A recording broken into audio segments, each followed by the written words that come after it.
All right, Mike, start us off with Patchy, please. Patchy, thanks for the time. You talked in a recent interview about although you've done everything in Bellator, you're not getting the respect you feel you deserve. So, what do you feel you'll have to do to get that respect as not just the best bantamweight in Bellator or anywhere, just in the world, the best bantamweight? Tune in on Friday night. You'll see. Just look at the way I finish fights. Look at the way that I match up against my opponents, the things I'm doing, and you'll see something spectacular on Friday. There's no doubt about that. And speaking to Magomed, he has called this a revenge tour for himself. He wants revenge against you, then revenge against Rufian Saad. So we know his kind of plan for this year. What entices you next after this weekend?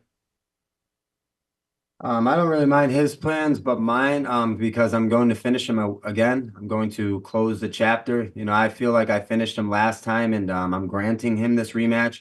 I fought more fights than him. He only fought, I think, the eighth ranked guy to get back to me. So, I'm granting him this rematch. I'm going to finish him, and then I'm going to move on to bigger names and, the next best guys in the division.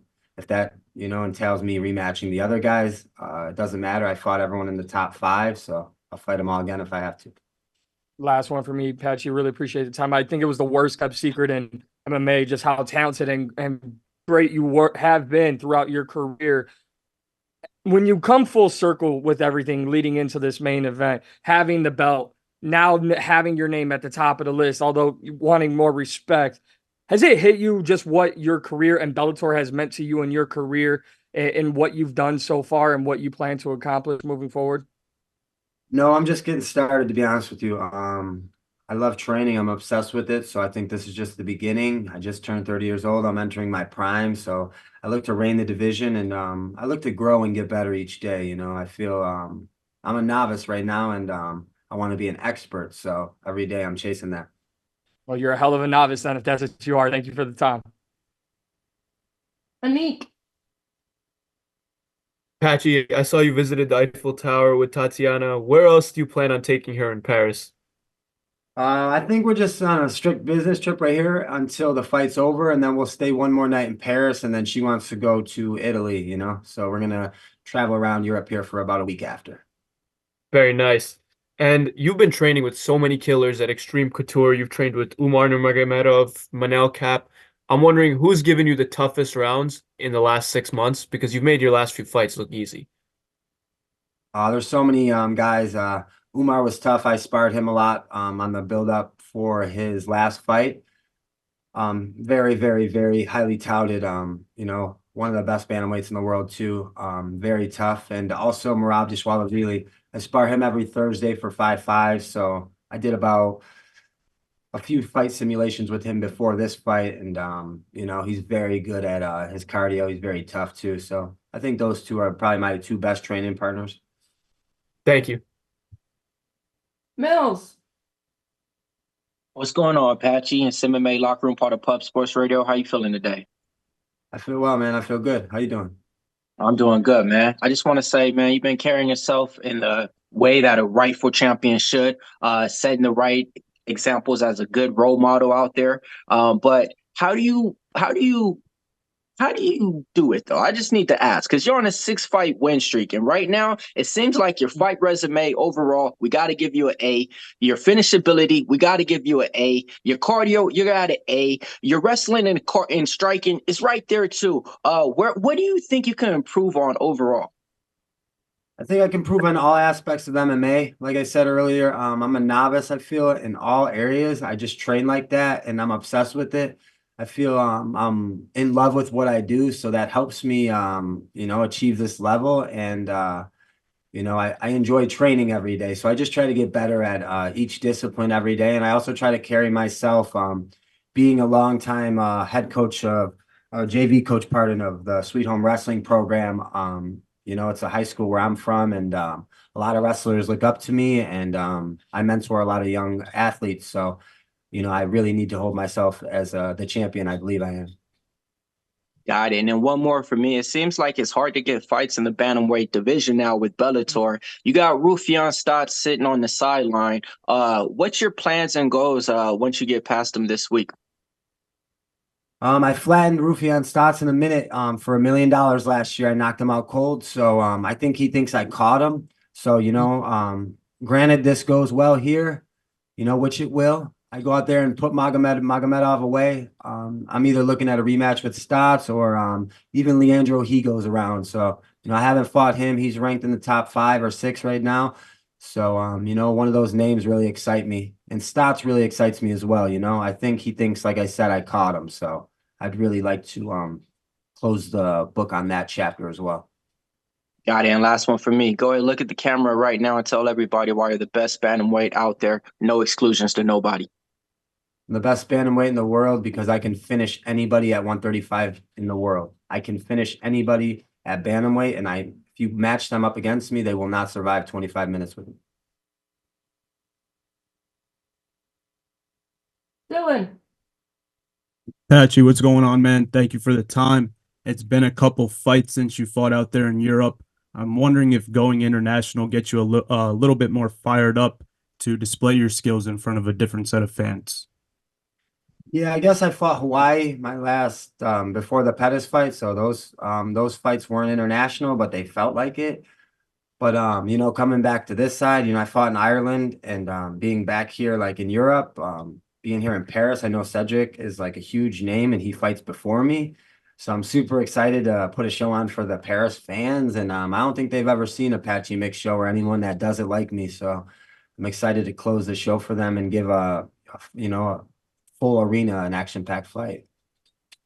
Yeah, speaking of Cedric, I saw that you and Jaleel Willis were spending some time together out there. I didn't even know you guys were, friends outside or as fighters outside the cage, obviously different divisions, but what's the relationship with him, man? Oh, I know Jaleel, just that we fought on the same card. We actually shared a card before. I just have mutual respect just as much as he's a fellow American myself. There's not a lot of Americans on this card, so it was cool to kind of ride around. We got to see the Eiffel Tower. They brought us around for some a little tour, and it was cool. My girl got to go with me as well, so it was cool to kind of see. And I think Jaleel's, I got a lot of respect for him, and as I do for Cedric, I think it'll be a great fight, and I'm super excited to. I probably won't be able to watch too much of it, but I'll be able to watch it back. Yeah, definitely. I think you guys fought on the same card here in Connecticut, man. But one more question for you. Obviously, like we've been talking about this whole time, the big debate right now is who's the best bantamweight in the world. And due to different organizations, right now you can't fight some of the other guys in consideration. Is that frustrating for you? And what are some of the things you do to keep your name relevant in the conversation? Well, my name's the top of the conversation. I am the best. It's not about, it's just about the perception of what people believe. I train with, we all train together. We all reside in Las Vegas. I train with, the who's who of, in MMA, and everyone knows just how dangerous and just how good I am. So, all I do is train. All I do is, I choke, I just put in my work and my chokes and my submission game and my power and everything else speak for themselves. So, I can only control the perspective as much as I can control what I do in my fights, and that's just finishing anybody that they put against me. Appreciate you, Patchy. Thank you. No problem. Carlito. Yes, Patchy. It's an honor to get a chance to interview you once again. And you talk about your time in Paris and talk about fight camp, break down fight camp for us. How are you feeling?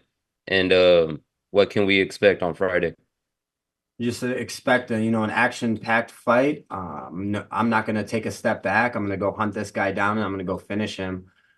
That's my goal. That's my plan. And fight camp, I just look at fight camp like another day. I don't really do a fight camp. I just train year round.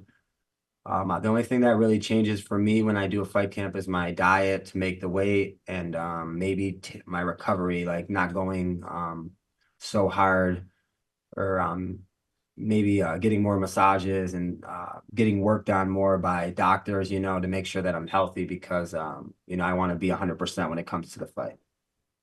Excellent, excellent. So your post-fight meal and after weigh-in meal. I'm not sure yet. We're in Paris, so I got to do some searching around. But normally we all go to a nice restaurant. I either get like a nice chicken or steak before a fight.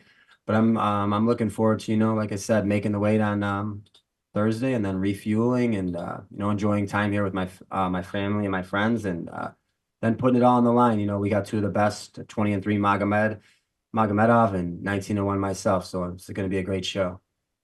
Excellent, excellent. I'm super excited to watch you Friday. Thank you, bro. Thank you. Patrick. Patchy, I've seen some of those 5-round spars you've had with Marab, and they are some of the highest level displays of MMA you can imagine. And it was very intense. That was something that I noticed. You guys really go at it as if it's a regular fight. Is that something that kind of calms down as you get closer and closer to fight week, trying to avoid injury, or are you always in there just going as hard as you can with guys like Marab?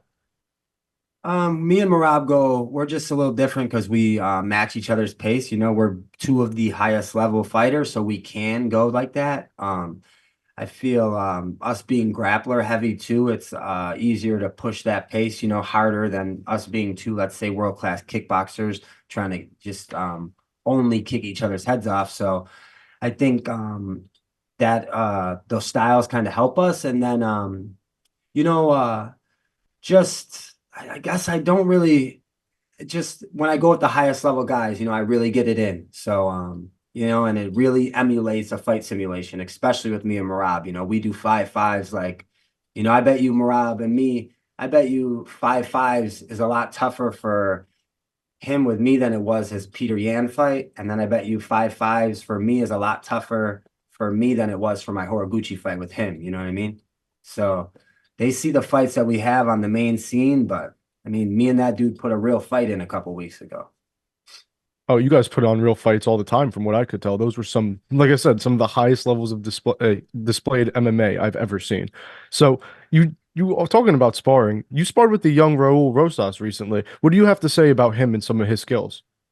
Man, Raul is awesome, dude. I love him. He's a young cat in the game right now, and he's gonna be great. I'm telling you, him and his dad, his brothers, the family that they have behind them, they're super committed, they're super dedicated, and I just can't say just so many great things about Raul. He's one of my great training partners, and the kid. I'm gonna help him. I'm a world champion, and I love to help him. I love to give him back knowledge, and he's gonna be a world champion himself. It's awesome to hear. So, two former opponents of yours in Sergio Pettis and the aforementioned Horiguchi will be fighting in Japan soon. How do you see that one playing out? I don't know. I like Horiguchi and I like Sergio. They're both respectful. I think Horiguchi is very highly touted. He was winning that last fight, so maybe a lot of people think that he'll win. But if I'm really rooting for someone, I'm rooting for Pettis. I like Pettis a lot. I think he carries himself well respected as a man, as a champion he was, and as an individual. So I'm a fan of Sergio Pettis. I hope he goes out there and gets it done. And maybe he can make magic happen again like he did in 2021 when he hit that spinning back fist. Thank you, Patchy. Really looking forward to this one. Thank you, Pat. All right, Steve. Let us off with a good one. Hi, Patchy. How you doing? How you doing, brother? Good. Obviously, we've talked about Magomed a little bit, but yourself and him fought back in 2022. In your mind, what is the standout difference in your game and in his game from the first time you fought? Just a standout difference, I think, in my game is I trained for 2 world title fights. I fought this will be my 5th world title fight in a row, 5th 5-round fight that I've trained for since I fought him the first time. So I think just the experience, he had one fight against Danny Sabatello, who's ranked 8th. He's not that good. And, he even gave his back up and showed weakness in that fight. So he was able to get the win against Sabatello, but I think it's more of Sabatello's mistakes, putting his head in the oven, getting caught in that guillotine. I don't feel like those positions I'll be caught in. And I just feel like I've gotten better. And I feel like he already had to close a big gap. 17 months ago, I did not just put him to sleep. I dominated him for the 7 minutes. I almost caught him in multiple other chokes.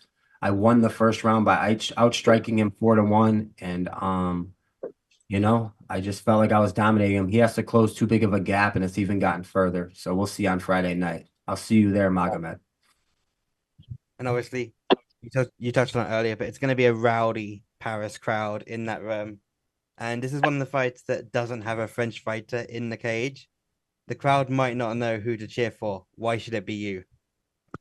They'll be cheering for me once they see how I carry myself, my swagger, how I fight. I'm better and flashier than I think anybody on the card. You know, just look at my finishes. I finished 14 out of my last 15 wins, and no one's doing stuff like that. So you'll see on Friday night why I stand out and why I'm special, why I'm the only world champion on this card.